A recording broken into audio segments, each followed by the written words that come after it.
qui semble illogique. Comme si ces trames essayaient de s'écarter pour nous faire voir que derrière il y a autre chose. Et à la limite, le maître, c'est celui qui a réussi à passer derrière cette autre chose. Donc il peut maîtriser ou pas, il peut avoir envie de rester sur Terre, ou envie de repartir là-haut, ou il va avoir gagné une liberté. Alors c'était des petites apartés, mais si vous n'avez pas vu le film Matrix, retrouvez la cassette et regardez-le et essayez d'en comprendre la symbolique qui se trouve derrière. Nous vivons dans un monde d'illusions. Alors, on se le dit intellectuellement. Nous vivons dans un monde d'illusions. C'est déjà une première prise de conscience. Mais ce n'est pas la prise de conscience qui est suffisante. Il faut arriver à faire descendre cette chose jusque dans ma cellule. Et là, je peux maîtriser ma cellule. Et là, je peux peut-être aller me promener dans le temps. Un médium parvient, un médium qui fonctionne sur le plan de l'âme noire, il peut dématérialiser un objet et le rematérialiser dans la pièce à côté. Donc, ce phénomène existe. Un canalisé, dans ce cas-là. Vous imaginez si un jour l'humanité arrive à prendre conscience et à utiliser les 90% de terre vierge de notre cerveau, imaginons ce qu'on va devenir. Là, c'est l'histoire des philosophes d'Amcar qui étaient capables de transformer la structure cellulaire à partir du moment où ils recevaient cette information de l'âme blanche. Voilà. Ça, c'est concret. Alors ça, on va rester, nous, sur un plan, je dirais, spirituel ou immatériel, mais d'après certaines traditions, ça pourrait aller beaucoup plus loin. De toute façon, quand Padre Pio il soigne quelque chose qui est impossible à soigner, bon, ça c'est pour nous faire poser également un certain nombre de questions.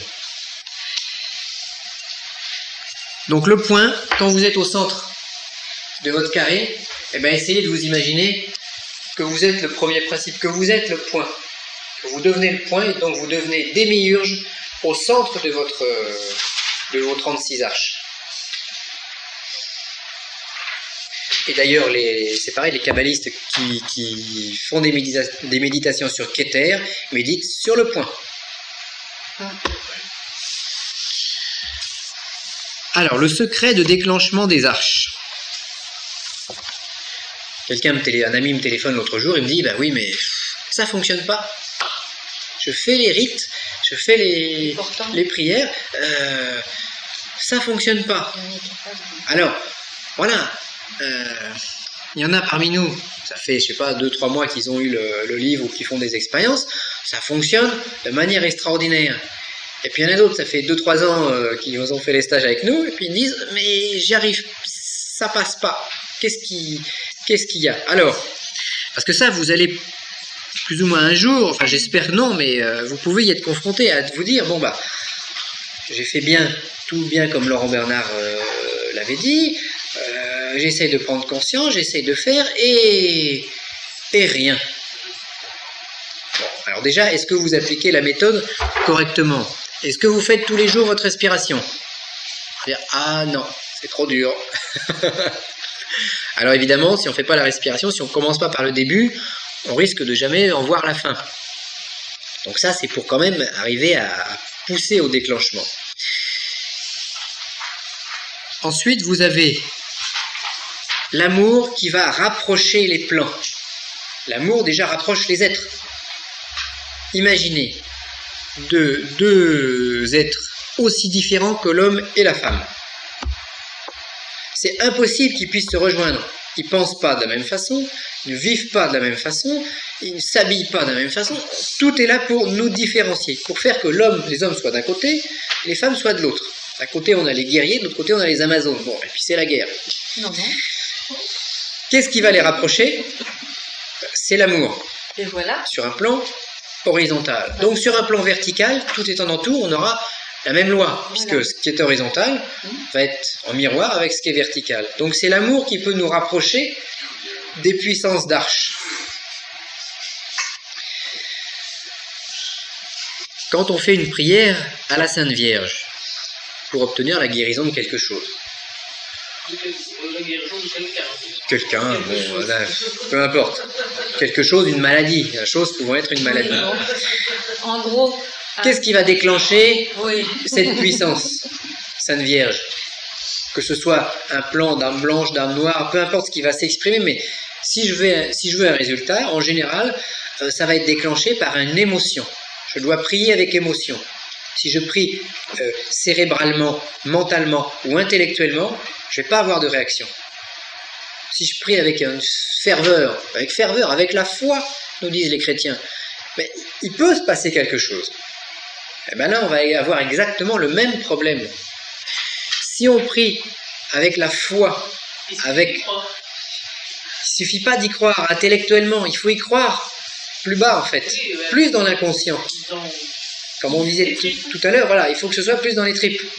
Si j'arrive à faire descendre la vibration du 36 dans les tripes, dans l'inconscient, dans l'émotionnel, je vais obtenir quelque chose.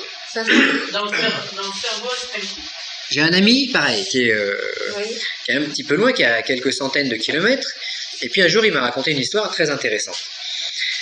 Lui, il est venu à tous les stages. Les stages auxquels il n'est pas venu, il a pris les cassettes pour étudier. Alors il fait ses nombres, selon le livre, selon tout. Et puis un jour, il a eu un petit quelque chose, mais bon. Et puis un jour, sa femme, qui n'a pas fait les stages, qui n'a pas lu les livres, qui s'intéresse que de très loin à toutes ces choses-là, cet ésotérisme, elle avait un problème avec un œil. Un œil qui avait un... Et elle allait de grand professeur en grand professeur pour essayer de trouver la solution. Ça faisait 6 mois que le problème durait. Et puis rien à faire.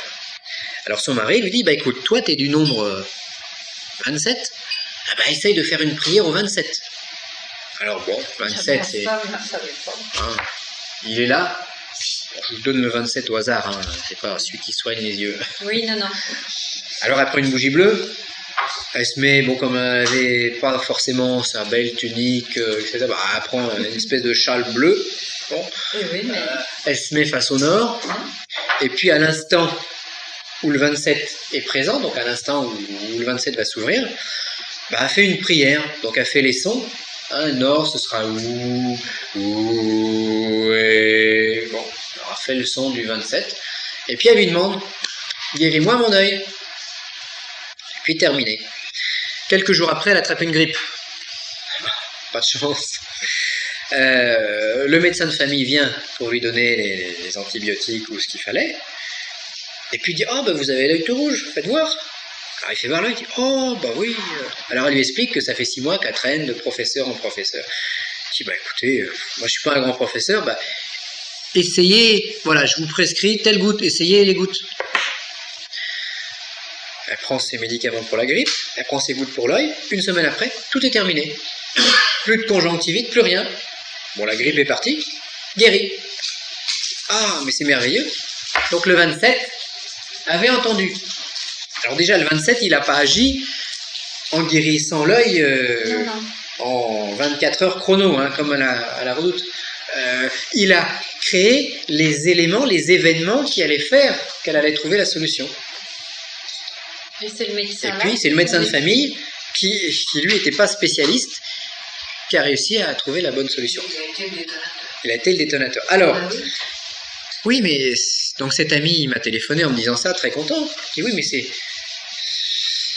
vraiment désespérant. Moi, ça fait des années que je fais les rituels, et ma femme, elle, en le faisant comme ça, hop, elle obtient un résultat. Ça, alors. Alors, pourquoi? Parce que ce monsieur... Lui, comme beaucoup d'entre nous, moi le premier, on va étudier tout ça de manière très intellectuelle, très mentale. Et c'est pas le mental qui va les déclencher. Le mental, il va nous permettre de les comprendre. Mais c'est l'émotionnel, ou la médiumnité, la sensibilité, qui va permettre le rapprochement. Donc c'est l'amour qui rapproche. C'est pour ça que certains d'entre nous, au stage, on met peut-être 2 ou 3 ans pour obtenir un premier effet concret. Et d'autres vont l'avoir au bout de 3 jours. Je crois que dans toutes les disciplines un peu ésotériques, le fait de trop penser quelquefois bloque un petit peu les flux qu'il peut y avoir.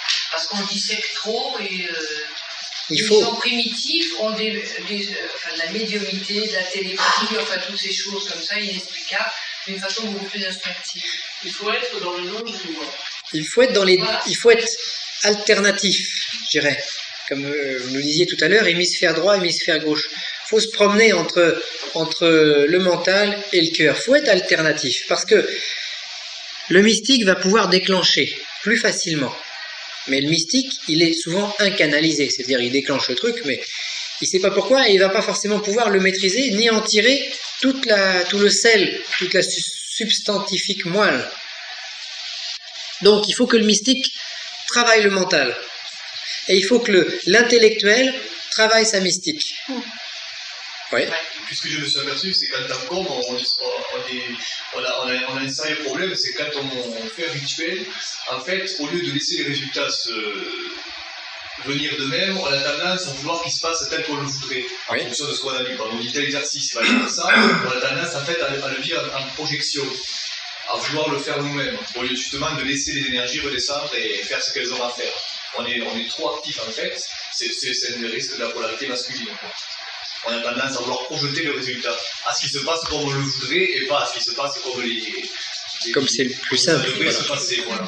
Alors c'est vrai qu'on est ici au niveau des polarités, l'homme a plus tendance à être intellectuel et la femme a plus tendance à être mystique, sensitive.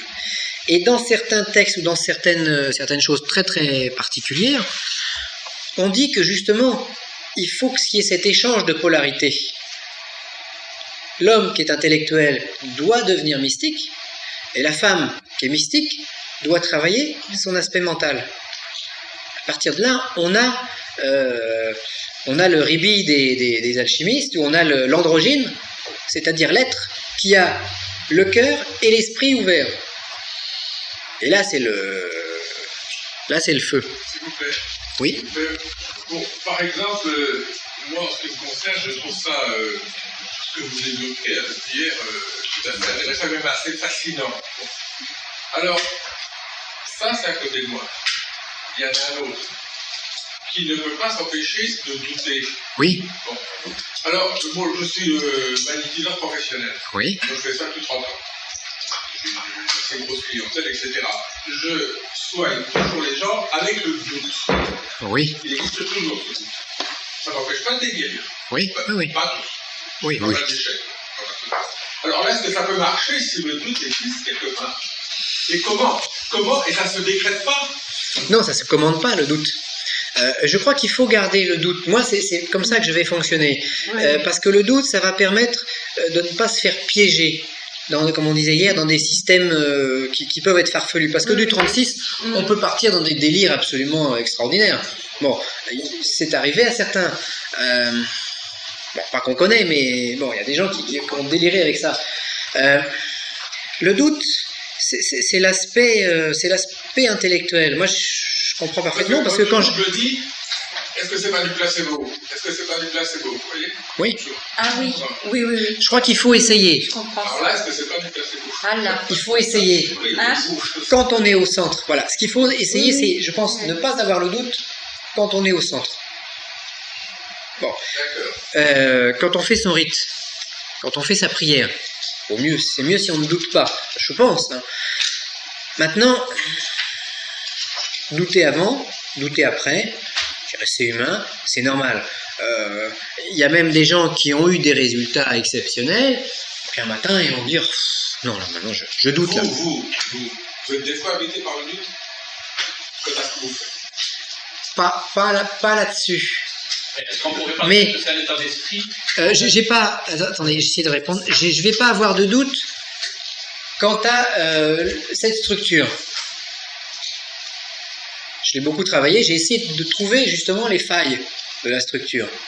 Et plus je cherchais des failles, plus ça m'assurait que c'était quelque chose de très très intéressant et que c'est sans doute l'arcane, un des arcanes fondamentaux. Donc plus je cherchais à le démonter, plus j'ai eu le phénomène inverse. Mais il faut avoir le doute pour le travailler intellectuellement, je dirais. Maintenant, si quelqu'un vient me voir en me disant voilà, j'ai mal aux pieds, j'ai mal à la tête, et puis je vais faire quelque chose pour l'aider, là je vais pouvoir avoir un doute. Non pas quant à la méthode à utiliser, mais quant au résultat qu'on va avoir. Ça nous est déjà arrivé de pratiquer des rites sur le 36 pour dégager certaines personnes de situations difficiles. Alors, des fois on a eu des résultats extraordinaires. 2 jours après, une situation explose complètement. Et puis des fois, malgré les rites qu'on a répétés, il ne s'est strictement rien passé. Parce que le 36 a la capacité de décider si l'intervention est juste, justifiée ou non. Donc là, le doute, il va exister. Donc j'ai pas de doute quant à la structure, quant à la réalité de l'arcane, mais quant à sa manipulation. Par contre, à la limite, les doutes ont été aussi progressivement effacés avec les séminaires qu'on a fait, avec les expériences qu'on a fait, parce que c'est pareil que moi, j'ai un résultat en faisant telle pratique. Bon, que Bernadette ait le même résultat, ou un résultat analogue. Mais si je fais un stage, bon, il y a quelques années, et puis que d'autres d'entre vous viennent me dire, bah oui, moi j'ai fait tel rite, il s'est passé telle chose. Je donne deux petits exemples là dans le livre. Il y a un monsieur, un jour, il a fait un rite sur le 36 pour sortir quelqu'un du coma. Bon. Dans la semaine qui a suivi, la personne est sortie du coma. Alors que médicalement, il y avait 90 chances sur 100 pour que ça se termine mal. Mais ça aurait pu être ça, il serait aussi sorti du coma. Alors voilà, à la limite, le doute, on peut se dire, est-ce que mon rite a déclenché quelque chose, ou est-ce que c'était du destin et de toute éternité que ça devait être comme ça? Voilà. À la limite, ça m'intéresse pas, moi. Ce qui compte, c'est le résultat. Ce qui compte, c'est qu'il a mieux qu'il soit sorti de sa maladie. Oui, mais il aurait pu aussi sortir de sa maladie en passant dans un autre état. Oui, en allant de l'autre côté. En allant de l'autre côté. Oui. Puis Et voilà. il était aussi sorti Et du c'est coma. tout. Oui, On pouvait tout à fait. laisser aussi. Tout à fait. On pouvait laisser laisser faire. un élément sur Terre, ou chez lui. Mais si on avait un élément probable qu'il pouvait s'en sortir, on devait le faire. Mais ça, Oui, mais d'un côté, non. Ça, c'est À mon pas avis. moi qui ai fait l'expérience. C'est Voilà. quelqu'un qui est venu à des stages et qui a fait cette expérience-là. Donc cette expérience est intéressante parce que c'est pas nous qui l'avons faite. Bon. Et puis il y en a eu un certain nombre d'autres choses comme ça. Mais comme c'est une science personnelle, c'est une science, la science hermétique, ce sont des sciences qui sont personnelles. On peut partager certaines choses, mais votre expérience, c'est ça le plus important. C'est l'expérience que vous allez faire et qui va vous donner vos convictions, vos doutes ou un certain nombre de choses. Donc le doute, mais le doute il doit rester, je pense. Il faut toujours douter parce que c'est le ressort du travail.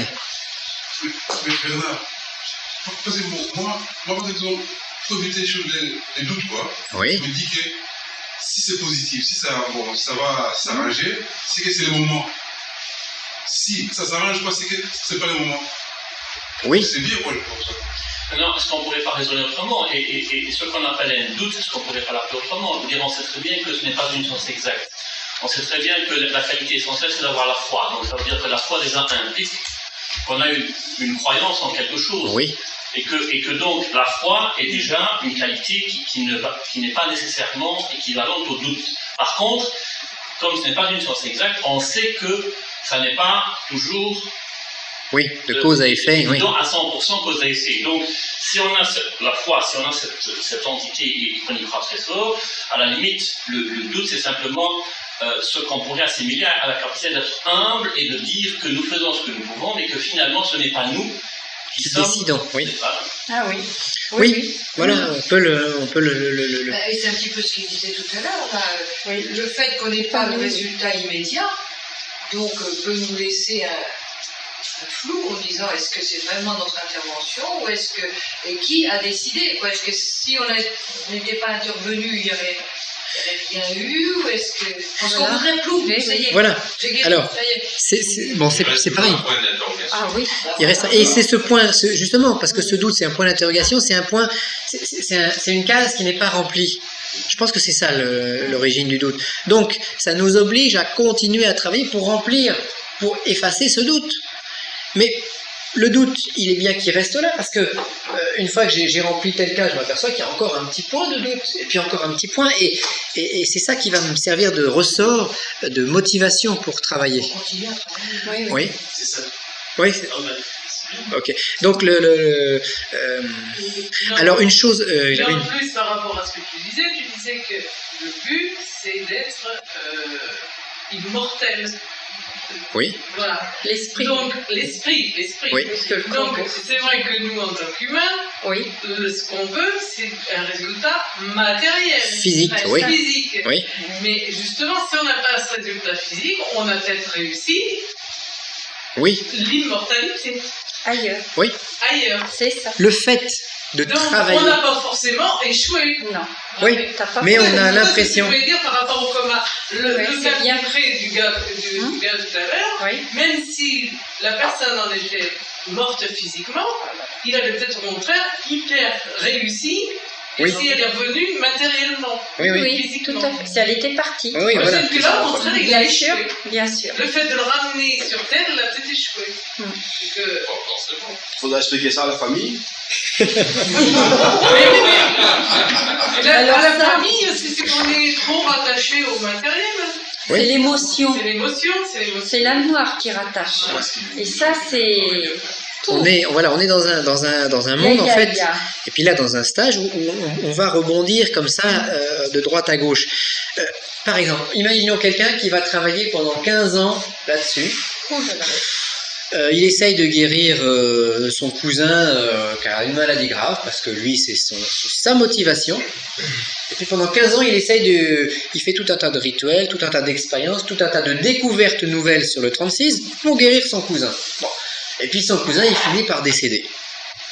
Mais l'opération a réussi, parce qu'en travaillant 15 ans là-dessus, avec toutes les découvertes qu'il a faites, toutes les sensations qu'il a eues, eh bien, il a tout simplement réussi à forger son âme blanche, à s'immortaliser spirituellement. Et la motivation du cousin, c'était une motivation secondaire, parce qu'on est des êtres humains, et puis il faut bien qu'on ait une carotte qui nous attire. Je connais des gens qui ont travaillé là-dessus longtemps pour gagner à la roulette dans les casinos. Parce que dans les casinos, il y a 36 nombres aussi. Avec soit un 0 ou un double 0 sur la roulette américaine. Bon. Mais ça, c'est une motivation. Parce que les dieux, ils nous connaissent bien. Ils savent que si on ne met pas une carotte devant notre nez, certains d'entre nous vont rechigner ou vont avancer plus doucement. Donc, essayer de gagner dans les casinos, qui est une application totalement profane du 36, mais oblige à travailler là-dessus. Et puis comme il y a échec après échec, il faut trouver d'autres solutions. Alors, et c'est ce qui va nous donner une motivation d'âme noire pour essayer d'aller plus loin. Bon, mais c'est une mauvaise motivation, oui. Vous m'avez dit hier que nous étions, je pense que c'est de la Bible ça, nous sommes faits à l'image. Oui. La ressemblance de Dieu.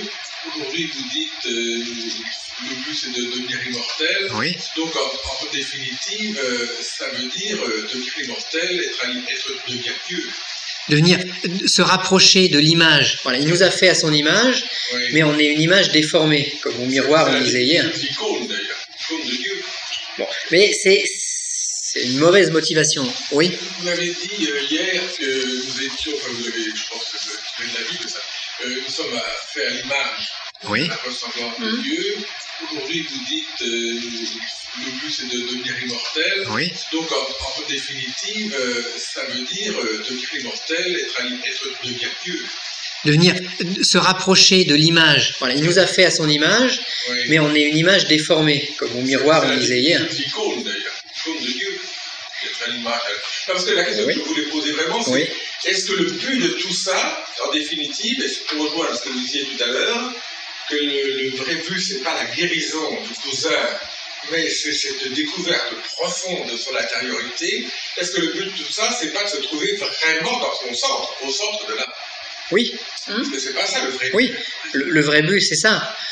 Après tous les autres, il y a plein de choses qui vont entourer, il y a tout un tas de pouvoirs qui peuvent en découler, tout un tas de pouvoirs de guérison ou d'autres choses, parce qu'on peut l'appliquer jusque dans la matière.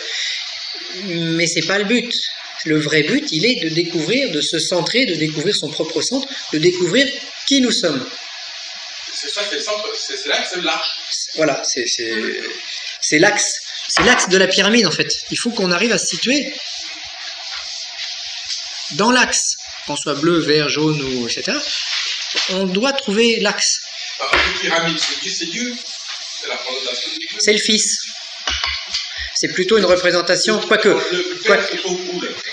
le Père, comme il est intraduisible, imprononçable, inexprimable, il flotte. Lui, il est autour. Il n'y a pas de limite. Il n'est pas à la limite. Bon, c'est presque faux ce que je viens de vous dire. Ça c'est le Fils, mais terrestre. C'est l'incarnation. C'est parce que dès qu'on rentre, quand on rentre dans le domaine des limites, on va rentrer dans nos 36. Parce que les 36 sont du domaine de notre planète. Donc ça, c'est pas le Fils au sens du premier principe, c'est plus un Fils planétaire pour nous. Ce sont on le verra un peu plus pourquoi cette pyramide et pourquoi ces proportions dans le stage sur la pyramide, mais c'est ce qui va s'emboîter parfaitement dans la sphère terrestre. Mais le Père, lui, on ne peut pas le représenter. Alors, donc, la foi, le sentiment qui va permettre de déclencher. C'est pour ça qu'il peut être intéressant des fois de faire des rituels ou des prières sur le 36 en couple. Parce que si on peut pas, si l'homme étant trop intellectuel a du mal à déclencher, et si la femme étant trop mystique a du mal à le concevoir, bon, le rituel du couple permet de compenser un petit peu les manques de chacun. Donc, pour ça qu'on disait hier, on peut faire des rituels sur le 36, à 2 c'est bien, bon, 3 ou 4 ça devient... Mais on ne peut pas faire des rituels collectifs dessus. Alors, faire fondre l'aigle sur sa proie. L'aigle, dans les termes alchimiques, ça va être l'éther, ça va être l'arc angélique, donc ça va être une des puissances, ça c'est l'aigle, et la proie, ben c'est la matière, c'est moi, c'est nous, c'est l'homme ou la femme qui désire l'initiation. Donc tout le but du jeu est de faire fondre l'un de ces 36 aigles sur moi, pour que je sois, on va utiliser des mots chrétiens, pour que je sois rédempté, pour que je sois racheté, pour que je ne sois plus dans l'aspect ténébreux, mais que j'accède progressivement à l'aspect lumineux des choses.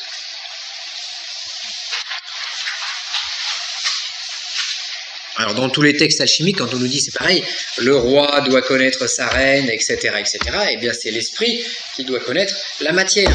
Et on repart dans les systèmes des héros grecs, un dieu connaît une femme, et dans la Bible je crois qu'on a la même chose, à un moment les dieux sont séduits par les femmes humaines, et ils les engendrent, et ils créent une race.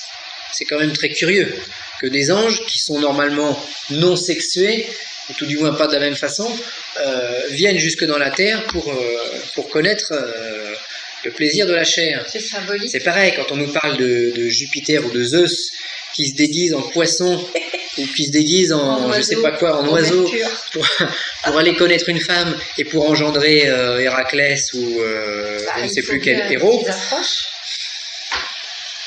Il ne faut pas le comprendre, il ne faut pas l'interpréter sur un plan physique, il faut l'interpréter sur un plan symbolique. Donc c'est la puissance qui descend sur un être vivant, sur un être physique, sur un humain, et cet humain devient un héros. C'est-à-dire que vous êtes en même temps, dans la même être, il y a le père, la mère et l'enfant. Et vous êtes l'enfant de vous-même. Donc, comme on vient de dire, le cœur et l'esprit doivent travailler de concert, c'est-à-dire solver et coagula. Solver, c'est le cœur qui disperse les énergies. Coagula, c'est l'esprit qui va concentrer les énergies. Mais la tradition nous dit que l'alchimiste doit faire solver et coagula simultanément. Et nous avons donc à ce moment-là l'arcane rituel du médium et de l'opérateur. Le médium va être cardiaque, l'opérateur va être plus scientifique, et les deux ensemble vont pouvoir déclencher les arches. Et ça, c'est un arcane dont on parle rarement. Encore, le vert et le rouge, qu'on l'avait vu. Et c'est également cette descente, en fait, du feu ou des feux dans la matière. C'est également le mystère de la transsubstantation des saintes espèces. Dans la messe, c'est ce mystère que l'on célèbre. Toujours la même chose. Donc le pain devient la chair, c'est-à-dire que le pain physique doit devenir la chair ou le corps du Christ. Alors le corps du Christ, le corps du Fils ou du premier principe, c'est quoi? C'est une énergie sur un plan un petit peu inférieur. Le vin devient le sang ou esprit du Christ. Le sang est rouge, l'éther est rouge. Donc on se retrouve toujours avec une symbolique entre le pain et le vin. La messe est donc une cérémonie alchimique au premier chef, dont le but est de faire fondre le ciel sur l'hostie et sur le vin, par l'intermédiaire du prêtre. Donc c'est une opération. L'alchimiste ne fait rien d'autre que ça, et le prêtre ne fait rien d'autre qu'une alchimie. Mais c'est vrai qu'il est préférable d'avoir un prêtre qui a conscience de ce qu'il fait, plutôt qu'un prêtre qui va répéter les gestes qu'on lui a appris à l'école. C'est bien, c'est en mémoire. À la limite, vous avez beaucoup de prêtres qui font la messe en mémoire du sacrifice de Jésus. C'est un peu ce qu'il dit, vous ferez ceci en mémoire. Oui, mais entre vous ferez ceci en mémoire de moi et vous ferez ceci en mémoire de moi, il y a une différence d'état de conscience. Oui, parce que ça, c'est très intéressant ce que vous dites là. Parce qu'il y a certaines convictions religieuses qui se trouvent bloquées un petit peu par ça. Mais le fait que le Christ lui-même a transposé ça, si vous voulez, à transformer les choses de pain, de vin, en Eucharistie, en sang du Christ, ça, pour moi, c'était une révélation. Hein. Oui, je comprends. Mettre le doigt dessus. Parce que là, on est devant une... c'est lui-même qui a dit ça. Donc il a dit de le faire. Mettons, je sais pas. J'étudie les rituels de l'Eucharistie, puis je me dis, bon, c'est bien. Jésus a donc dit à ses apôtres de faire cela en mémoire de moi. Bon. Mais pourquoi lui il l'a fait? C'est ça. Et à ce moment-là, on essaye de remonter sur les architectures du 36 ou du principe et de la Vierge éternelle et de comprendre pourquoi c'est important. Parce que le problème aussi, et ça on le verra donc fin juillet, c'est que le sacrifice de l'Eucharistie, sacrifice du pain et du vin, mais c'est le sacrifice de Melchisédek qui a été repris par Jésus. De qui? Melchisédek.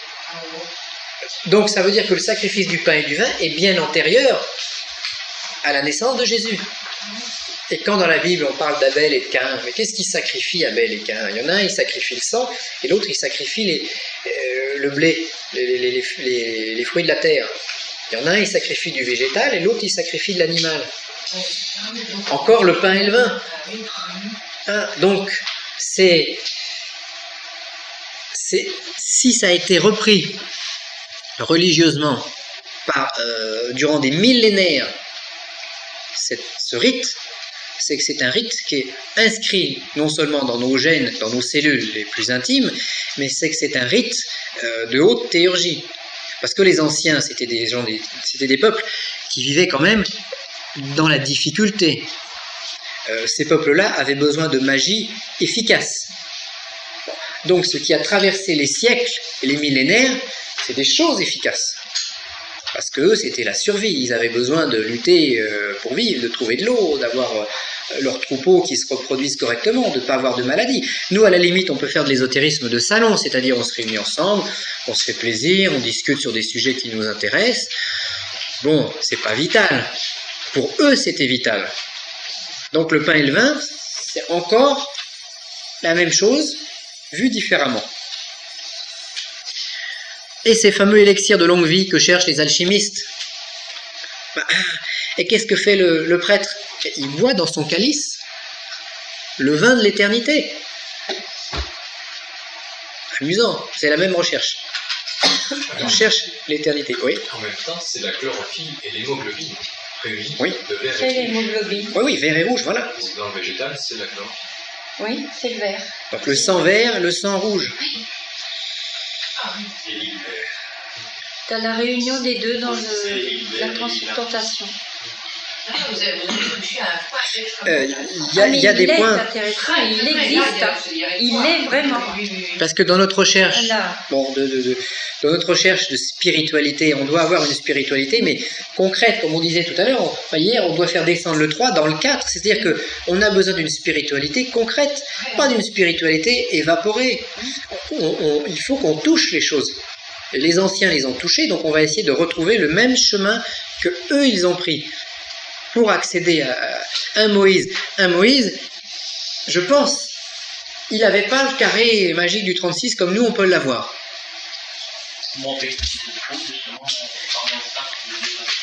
Ça ne l'empêche pas d'avoir l'étape de loi et de faire des choses absolument extraordinaires. Bon, et puis si on remonte, vous avez des gens, les premiers chrétiens, ils n'avaient peut-être pas ça, ou tout du moins pas de cette manière-là. Ça ne les empêchait pas de faire des choses extraordinaires et d'avoir des contacts.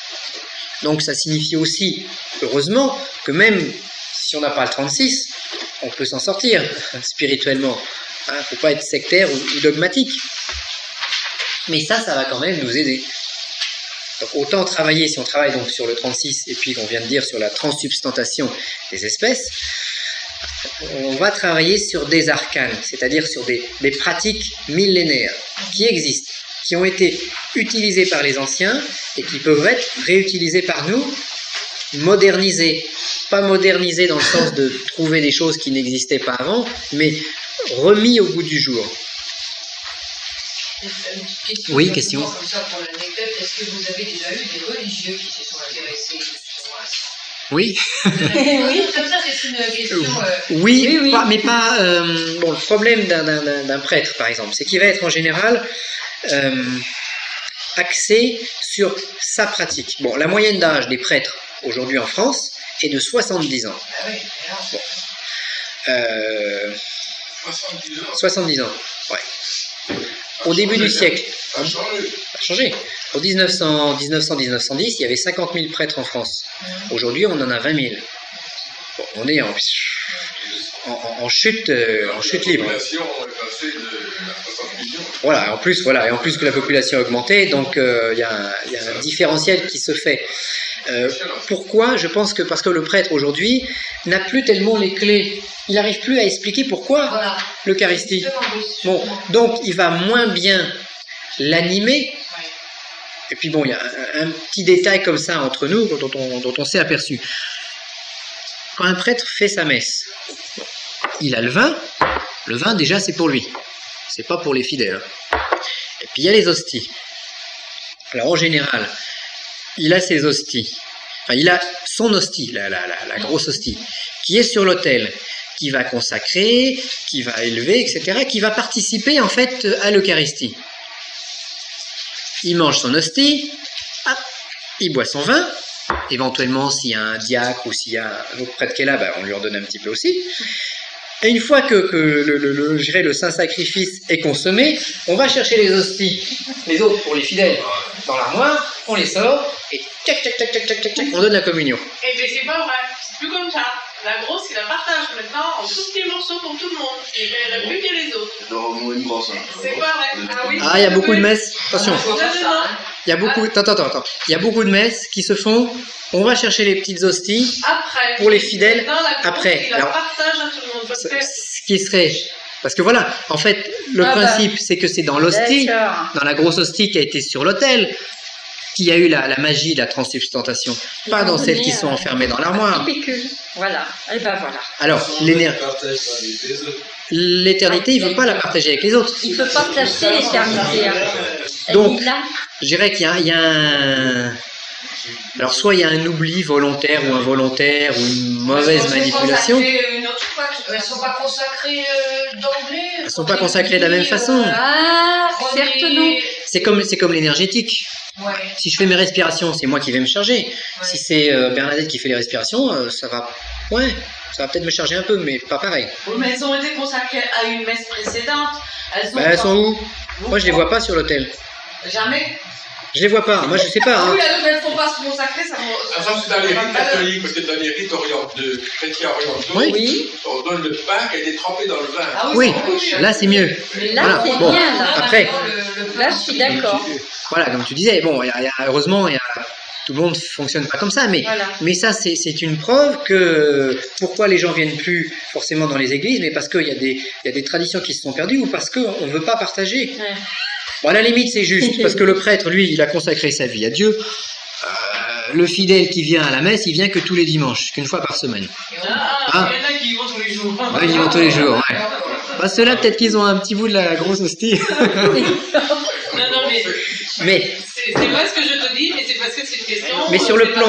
Oui, ils payent un pécule pour avoir le goût de la grosse hostie. Sur le plan énergétique. Ah, vite. Sur le plan énergétique, oui, non, rien. Il y a une différence. Alors c'est pareil, lui, il a le droit de boire le vin. Bon, les orthodoxes, eux, on trempe l'hostie dans le vin. Donc il y a un certain nombre de manipulations différentes, mais qui donneront des résultats différents au niveau des énergies. Et c'est pareil, même si bon. C'est ce qui se passe à l'intérieur, c'est la foi que l'on a dans le sacrifice qui vient d'avoir. Mais c'est ce qui se passe réellement qui compte. Déjà, c'est la conscience du prêtre qui fasse les gestes commémoratifs. C'est une chose. Après, sa conscience va permettre de multiplier l'effet magique. Bon. Et après, la façon dont il va manipuler, c'est également important. Mettons, il va te tremper l'hostie dans le vin pour te la donner. Donc là, tu communies aux deux espèces à ce moment-là. Selon ton état de conscience, ton état de foi, mais il va te donner quelque chose, enfin, il va te donner, mais toi, tu prends ou tu prends pas. Parce que Jésus avait fait un moment, il soigne un aveugle, et puis l'aveugle dit « Oh, merci, merci ». Il dit « Non, non, ne remercie pas, ta foi t'a guéri ». C'est-à-dire qu'il y a un échange, et quand il y a un échange, il y a deux choses. Il y a celui qui va donner, qui peut être une puissance ou autre, et puis il y a nous, notre capacité à recevoir, notre capacité à avoir un Graal, c'est-à-dire une coupe, qui ne soit pas remplie de n'importe quoi, de nous-mêmes. Et si notre coupe est vide de nous-mêmes, on peut y mettre la vie éternelle, spirituelle. Mais si on est plein de nous-mêmes, on ne mettra rien dedans. Ou si, on va mettre dedans, et ça devient une passoire, c'est plus un Graal, c'est une passoire. Ça va couler, on sera incapable de retenir cette vie éternelle. Et ça, c'est notre foi et notre science qui va nous le faire. Donc, tout doit être expliqué. Et quand on explique, eh ben là, on va fonctionner autrement. Parce qu'au moment du sacrifice de l'Eucharistie, on promet la vie éternelle. Donc ça revient un petit peu à toutes ces choses-là où on ne vous dit pas, vous êtes, comme le Christ, on va être guéri matériellement, on va être riche et bien portant, c'est pour la suite, c'est le côté spirituel. La spiritualité n'a pas trait à la matière. Pardon ? La spiritualité n'a pas trait à la matière. Quand on meurt, on laisse tous nos biens sur terre. Et ça, il faut s'y mettre dans la tête. Non, mais ça, c'est ce que il faut s'en dépouiller, hein, sinon perdu. Hein. Heureux les pauvres d'esprit. Hein. T'as un plomb au pied. Oui. On va parler de religion parce que ça m'intéresse. Bien, est-ce qu'il y a des questions donc sur qu'on a vu ce matin ? Non. Qui c'est qui je m'occupe des rapports ? Bien oui. Dans le rituel. Alors oui, d'autres questions. Là, on continue sur le rituel.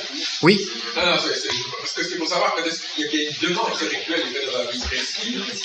Dans ce rituel, il y a la demande centrale. Alors, voilà.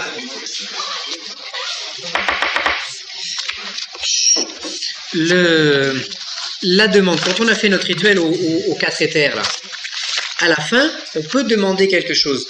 Mais la demande, elle est dans le texte, à la limite, pardon. La demande la plus importante, elle est dans le texte que je vous propose.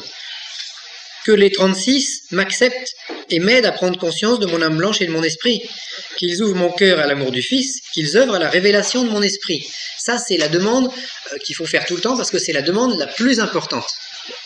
Après, on peut enchaîner par une prière personnelle où on va faire notre demande. Mais ce qu'on va surtout tenter, c'est de boire à la coupe, de s'imprégner des énergies des éthers. On ne va pas fonctionner avec un rituel où on demande quelque chose. On s'imprègne des choses. Alors c'est vrai que les demandes, peuvent aboutir également. Mais le principe du rituel, c'est de jouer comme l'éponge, de faire le rôle de l'éponge et de s'imprégner du 36, de le boire dans notre âme, on va le vampiriser, le 36. Et vous croyez que si on ne fait pas de demande, la demande, elle est... ça sera pas... Déjà, vous faites la demande suivante. Que ceci m'aide à prendre conscience de mon âme blanche et de mon âme, etc. Mais si on a un besoin quelconque, je pense que... si on a un besoin matériel, ou spirituel ou autre, on va pouvoir faire une demande supplémentaire. Si on ne fait pas la demande, vous croyez qu'ils ne savent pas là-haut? Alors le problème de ces puissances, c'est que eux, ils voient avec leurs yeux spirituels. Nous, on est dans la matière, avec nos problèmes de la matière. Pour un ange, avoir de l'argent ou ne pas en avoir, ça ne change rien. C'est pareil. Oui, mais celui qui a fait là, lui, jusqu'à demain, il a fait, lui, c'est pas ça qui l'intéresse. Et voilà. C'est de pouvoir manger, lui. Et celui qui est sur Terre, il a besoin, lui, de...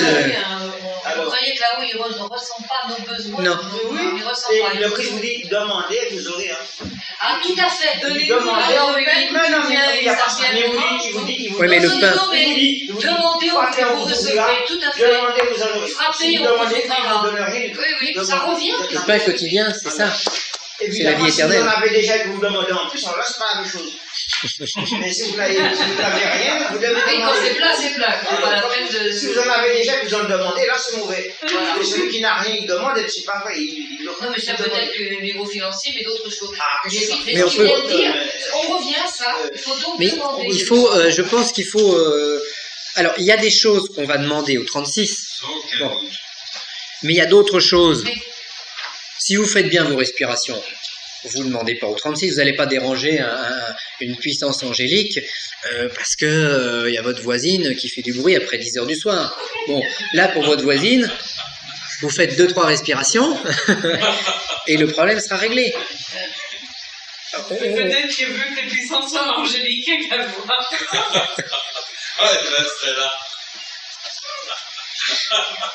Pour les problèmes plus matériels, on a la technique tellurique de respiration. Et si vous vous chargez correctement, il y a un certain nombre de problèmes matériels qui vont se dégager par eux-mêmes. C'est plus spirituel, hein. C'est pareil, si on demande, si on sonne les... J'ai un monsieur une fois, il a demandé aussi, peut-être qu'il écoutera les cassettes, je sais pas, il a demandé, bon, j'ai besoin de sous, 36, donne-moi des sous, il a fait le rituel des éthers parce que, bon, là, j'ai un problème. C'est vrai qu'après, il a eu un surcroît de travail qui lui a permis d'avoir un peu plus d'argent. Bon. Mais le mois suivant, il a recommandé cassette numéro 6. Cassette numéro 6. Travail pratique en oratoire. Alors, y a-t-il des questions? Avez-vous des petites questions? Non? Bon, alors qu'est-ce que je pourrais, moi, vous poser comme question? Moi j'ai une question. Ah, bien. Tantôt justement, on parlait d'une espèce de trou dans le temps entre ce qui se faisait il y a longtemps et ce qui se fait maintenant. Oui, il y a quelque part une espèce de fossé qui n'a pas été comblé, puisque vous avez dit, je crois que c'est vrai, je suis convaincu qu'il y a eu un temps où la magie était très efficace. Oui. Et maintenant, on a l'impression qu'elle est devenue beaucoup moins efficace. Oui. Oui. Alors, on a aussi sur notre planète des variations du tellurisme. Les légendes anciennes celtiques nous disent qu'à une époque, les menhirs crépitaient. Donc, on aurait eu à une certaine époque une puissance tellurique colossale qui faisait crépiter les menhirs. On a certaines images gravées où l'on voit un magicien monter sur des échasses en bois dans un champ de menhir, comme s'il avait besoin de cet isolant pour ne pas être électrocuté par la puissance de la Terre. Bon, alors ça, c'est des... Quand on voit les puissances de certains magiciens anciens, que ce soit des Moïse, mais il n'y a pas que les Moïse, par exemple les prêtres de Pharaon. Prêtres de Pharaon, quand ils affrontent Moïse, ils prennent leur bâton, ils jettent leur bâton à terre, le bâton se transforme en serpent et il y a un combat. On peut voir ça bien sûr sur un plan symbolique, mais on peut voir ça aussi sur un plan magique. On a un certain nombre d'écrits historiques qui nous parlent des pouvoirs thaumaturgiques ou magiques de certains personnages de l'Antiquité. Et quand on regarde les pouvoirs que nous, on peut développer aujourd'hui, on s'aperçoit qu'on est vraiment ridicule par rapport à eux. Sans doute que certains peuples avaient des corps subtils ou des corps énergétiques différents de nous, entre autres des âmes noires sans doute beaucoup plus puissantes. Ensuite, le tellurisme était beaucoup plus fort. Donc une magie. Mais déjà ici, sans parler des époques, selon les lieux, des sorciers africains n'ont pas les mêmes pouvoirs que des magiciens européens. Les sorciers africains peuvent faire des choses sur le plan de la manipulation de la matière. Bon, les vrais, je ne parle pas des marabouts qui sont venus s'installer place de la Concorde, mais ceux qui sont là-bas, certains chamans africains arrivent à faire des manipulations magiques extraordinaires et dont nous, opérateurs européens, nous sommes incapables. Ils vivent sur des terres qui sont beaucoup plus telluriques que nous. Ils vivent pieds nus. Ils vivent avec une mentalité qui est différente de la nôtre. Nous, nous sommes des intellectuels. Bon. Ils sont restés dans le contexte. Ils sont restés dans leur contexte. Nous avons aussi les tribus australiennes. Eh ben, les aborigènes australiens ont des pouvoirs télépathiques ou autres qui dépassent notre entendement. On ne comprend pas comment ils arrivent à faire. Les êtres primitifs ont gardé ils ont gardé un pouvoir. Ouais. C'est quoi primitif? Pardon? C'est quoi primitif? Les êtres primitifs, comme il vient de dire, les aborigènes qui n'ont pas été... Ils ont continué à... J'ai dit une bêtise? J'ai dit quoi? Non, c'est pas ça. Non, je ne peux pas me considérer. Non, mais ils sont restés, ils n'ont pas été par... Ils n'ont pas développé leur... Par nos télé, nos pubs, nos trucs comme ça. Ils n'ont pas développé l'intellect. Mais il n'y a pas que ça. Attention, il n'y a pas que l'aspect intellect. Il y a que... ils sont restés... C'est pas une question de trop d'évolution, de choses comme ça. Ils sont restés dans leur nature. Il faut voir aussi, là, je peux... Tout de suite après. Ils sont restés avec leur parce qu'il n'y a pas que l'intellect. Ils sont restés également avec leurs cellules, les cellules de leur corps. Ils se sont pas, ils n'ont pas été plus ou moins assimilés, ou ils n'ont pas eu de croisement avec d'autres peuples. Bon, qui avaient des énergies différentes. Ils ont gardé, je crois, entre autres les aborigènes d'Australie, leur âme noire, leur corps énergétique, comme nous, on l'avait il y a plusieurs millénaires. Donc, primitif veut dire premier. Voilà, pas en sens péjoratif, mais en sens que ils ont conservé. Et on a une modification de nos corps énergétiques. Mais de toute façon, par exemple, si on prend au Moyen-Âge, nous, Européens, on avait les pieds courbés comme ça. Aujourd'hui, on a les pieds plats. Mais donc, ça veut dire qu'il y a eu des modifications morphologiques en quelques centaines d'années de notre race. Alors, imaginons sur quelques millénaires et imaginons ce qui se passe sur le plan des corps subtils également. Oui, vas-y. Moi, je suis resté en Europe, ça va faire 27 ans que je suis. Oui. Et il m'est arrivé en 98, je suis rentré chez moi. Je suis allé dans le village de mon père. Et durant 6 semaines, j'ai collé, c'est-à-dire je suis resté près du terrain, j'ai été dans les prêtres, les authentiques, qui sont restés dans le terroir. Quand on dit qu'il y a mélange des races, moi je suis un prototype de mélange. Oui. Parce que mon aïeul est portugais, il était blanc. Oui. Et moi je suis très marron, très bronzé, très noir. D'accord. Donc il y a eu mélange. Ma mère, elle est très claire de peau. Ce que je veux dire en réalité, c'est que ça ne se joue pas à ce niveau-là. Ça se joue au niveau des transmissions qui sont dans la lignée. Génétique. Oui. Et les connaissances qui sont adaptées à chaque ethnie, territoire, chaque territoire. Oui. Parce que moi, je suis allé dans l'essence, c'est-à-dire je suis allé dans les Ropamais. Les Ropamais, c'est-à-dire dans les clos du sang.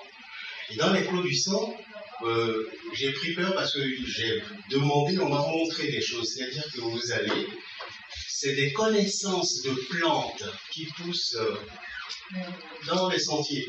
Oui. Ils connaissent les plantes. Moi, j'ai mangé des petites boules comme ça. J'étais avec un cousin et immédiatement, on s'est rendu, enfin, je me suis retrouvé dans une place publique du village. Oui. Il n'y avait personne. C'était en plein jour, comme si c'était au clair de lune. Oui. Mais avant d'ingurgiter ce dont il s'agissait, on nous avait demandé de ne rien manger, de rien boire, là où on serait. Oui, oui. Quand on en est revenu, je n'ai encore pas pu comprendre et expliquer ce qui s'est passé. D'accord, oui, oui. C'est-à-dire, cette expérience que j'ai vécue de façon instantanée, sans aucune préparation, oui. Si ce n'est que j'appartiens à une famille qui de tout temps était dans le lieu, dans le village. Il faut dire que s'il n'y avait pas eu les problèmes de la colonisation, de par la lignée familiale, oui. Je serais prêtre dans oui. ce truc. Oui, oui. Bon. Autre chose, c'est que une semaine après, un autre prêtre du même village nous a emmenés en ville. C'était le soir vers 19h. La nuit tombe à 18h, de façon instantanée. Et à moi, il m'a demandé de mettre quelque chose, une préparation, c'est-à-dire genre talisman, un fétiche, à l'autre extrémité du carrefour. Et mon cousin, le même, celui qui m'a introduit, il a mis le sien à l'autre. Oui. On est resté en plein carrefour. Nous avons mangé un poulet qu'on a cuit dans la marmite au milieu du carrefour. J'entendais passer les voitures, je ne les voyais pas. Quand on a eu fini, moi j'ai été chercher le mien, mon cousin a été chercher le sien. Les voitures passaient, on les voyait et on les entendait. Comment expliquer?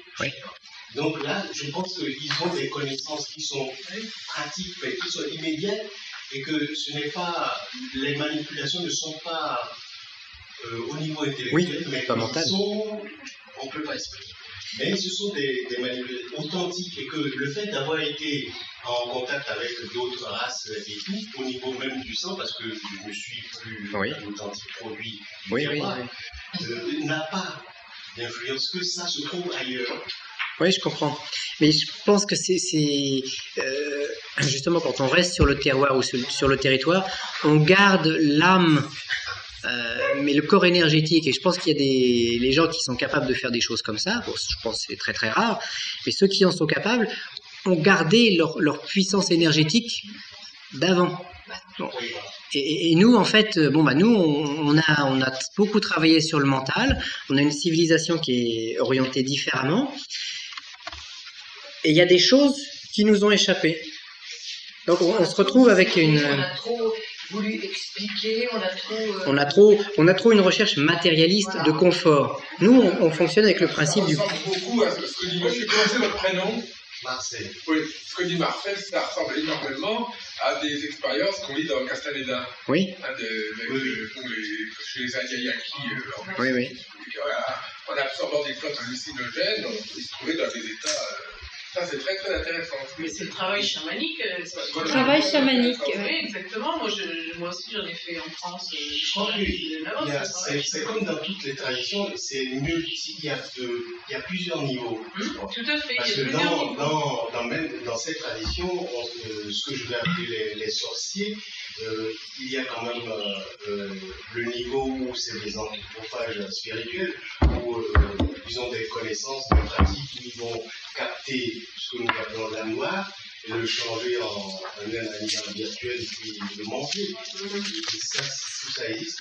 Je veux dire qu'il y a des degrés de luminosité dans notre tradition et que s'il n'est pas du bas astral et qu'il y a des authentiques qui connaissent des connaissances. Mais les travail chaman avec la ayahuasca, c'est vrai qu'on peut faire des voyages, des choses comme il y avait. Mais on aura du mal quand même à reproduire des choses comme certains peuvent vivre en Afrique, par exemple, parce que on n'y est pas. Nos corps énergétiques sont pas de cette nature-là. D'ailleurs, une chose intéressante qu'on peut voir au niveau des enfants qui naissent aujourd'hui, c'est que on a certains produits au niveau des enfants qui sont modifiés par rapport aux parents. comme s'il y avait une mutation qui était en train de venir, et puis que, alors certains enfants y échappent, c'est-à-dire certains enfants sont, je dirais, normaux, ou voire bon, et puis d'autres, comme si c'était des produits du futur, adaptés à une vie future. Et donc pas avec la même mentalité, pas avec les mêmes façons de penser, pas avec les mêmes réactions, des choses très très curieuses. Bon. Plus intuitif, puis des fois plus vif, plus violent que nous, plus intuitif, et même morphologiquement, il se transforme. Et il y a une transformation morphologique de la race aussi. Comme on dit au Moyen-Âge, on avait les pieds comme ça, les pieds recourbés. Aujourd'hui, on a les pieds plats. Une parcelle de votre expérience, vous pensez que pour quelqu'un comme vous, qui avait quand même reçu une espèce d'initiation, est-ce que vous pourriez revivre ça en France, par exemple?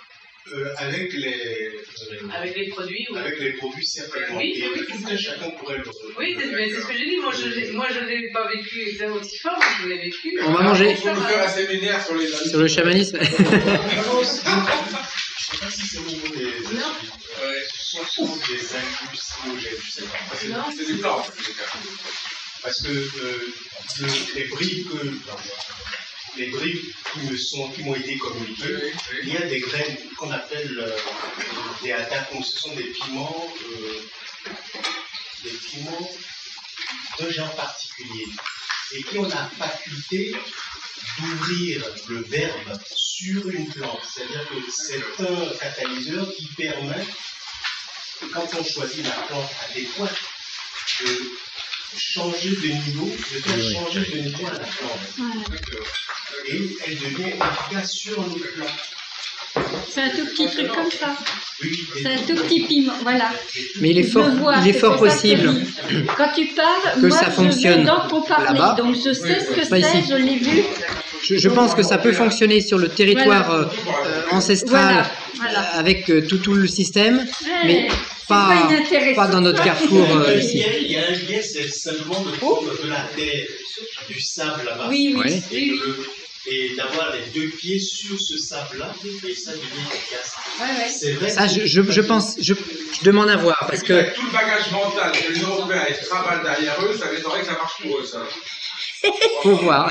Il faut s'accrocher. Mais très souvent, on a sur un lieu, vous pouvez même, vous tous là, avoir un pouvoir chamanique sur un lieu, parce que le lieu, tous les élémentaux ont été captés, ont été colonisés, je dirais, et vont fonctionner pour l'opération magique.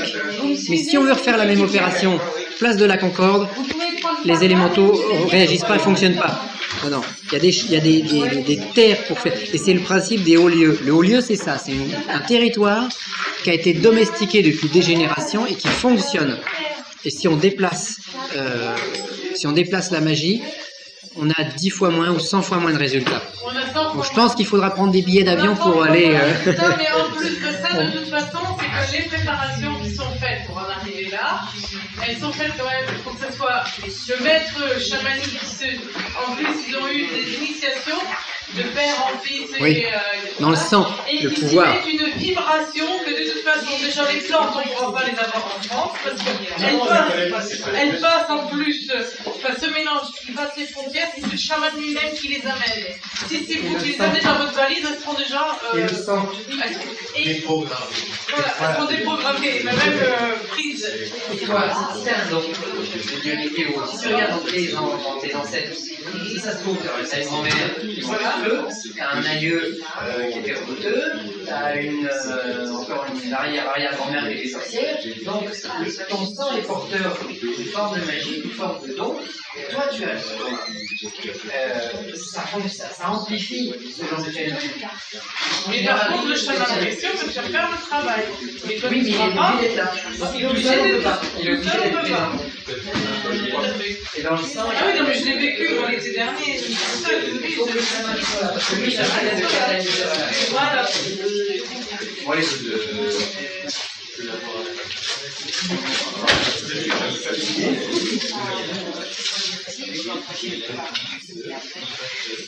On va manger.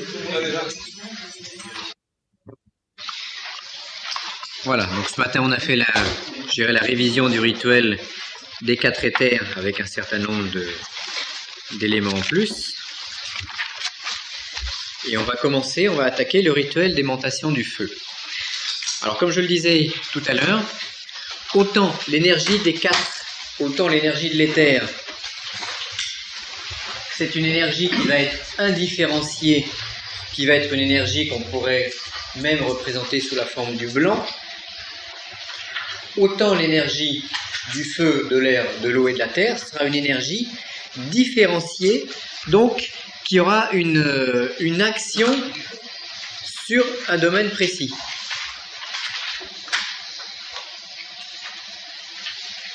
Donc autant on peut faire le rituel des éthers sans se poser la question de savoir si on en a besoin ou pas, ou qu'est-ce qui se passe en nous, on peut faire le rituel des éthers.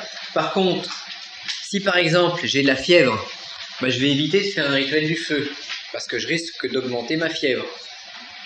Si, etc. Donc les rituels feu, air, eau, terre vont se faire plus dans un domaine précis, avec quelques conditions qu'on verra. Ils auront des effets moins spirituels que l'éther. Alors, rituel d'aimantation du feu.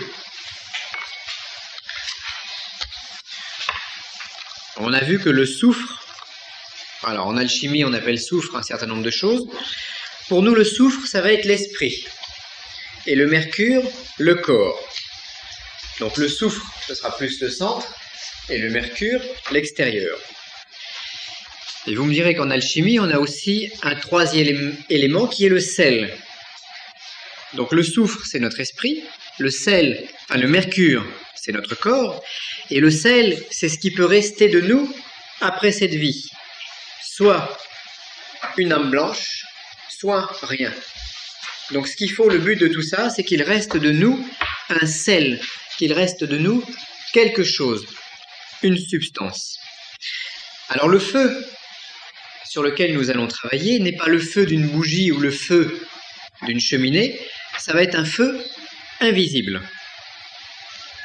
En fait, dès l'instant où on quitte l'éther pour aller dans les éléments, chaque élément sera androgyne, chaque élément sera double, chaque élément aura lui-même un soufre et un mercure, c'est-à-dire un esprit et un corps. L'esprit du feu d'un côté et le feu visible de l'autre, la fameuse flamme de notre bougie ou le feu dans la cheminée. L'éther ne possède pas de corps, de mercure. L'éther est purement spirituel. Donc l'androgyna n'arrive qu'à partir de la suite. Quand on allume une bougie, hein, on vous dit dans certains rituels de magie, bon, à tel endroit, au nord par exemple, on va allumer une bougie. Puisqu'on a vu qu'on avait terre, eau, air, feu, voilà. Au nord on a le feu, à l'est l'air, au sud l'eau, à l'ouest la terre. Alors, quand on va faire un rite, eh ben, on aurait tendance à mettre au nord une bougie. Ça représente le feu. À l'est, ben, on peut mettre un brûle-parfum. Donc une pierre avec un charbon qui va dégager du parfum. Au sud, on peut mettre une coupe d'eau. Et à l'ouest, un petit peu de terre, du gros sel. Mais cette bougie qu'on va mettre au nord, c'est bien, ça reste symbolique, parce que c'est l'aspect matériel du feu. Ce qu'il faudrait arriver à faire, si on voulait vraiment une présence du feu au nord de notre oratoire, c'est faire descendre dans la flamme de la bougie l'esprit du feu.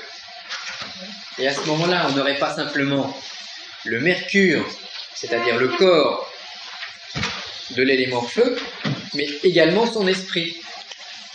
Toujours pareil, le corps représenté par le carré et l'esprit représenté par le triangle. Et ce que je veux obtenir sur ma bougie ou sur mon foyer pour que ça devienne un feu sacré, c'est que l'esprit du feu soit à l'intérieur du corps du feu, à l'intérieur de la flamme. Et ça peut s'obtenir que par la prière ou que par un rituel.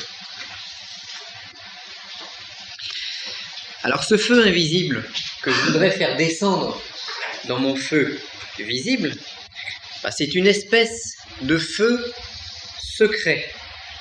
À ne pas confondre avec ce que certains alchimistes ont nommé le feu secret. Mais ça peut être un cousin, ça va quand même s'en approcher, puisque c'est un feu qui sera invisible. Donc ma bougie peut être habitée ou non par l'esprit du feu. De la même façon, les parfums, l'air, peut être habité ou non par l'esprit de l'air. Dans la coupe, si j'ai de l'eau ou un liquide, ce liquide peut être habité ou non par l'esprit de l'eau. Et on en revient à ce qu'on disait ce matin sur la messe. On peut boire une coupe de vin, mais si cette coupe de vin est habitée par un esprit, quand je vais boire les deux ensemble, et non pas simplement l'alcool physique. Donc cette espèce de feu secret existe avant le feu physique. Le feu physique n'est qu'un détail, n'est qu'une retombée de ce feu invisible. Alors voyons maintenant les correspondances du feu.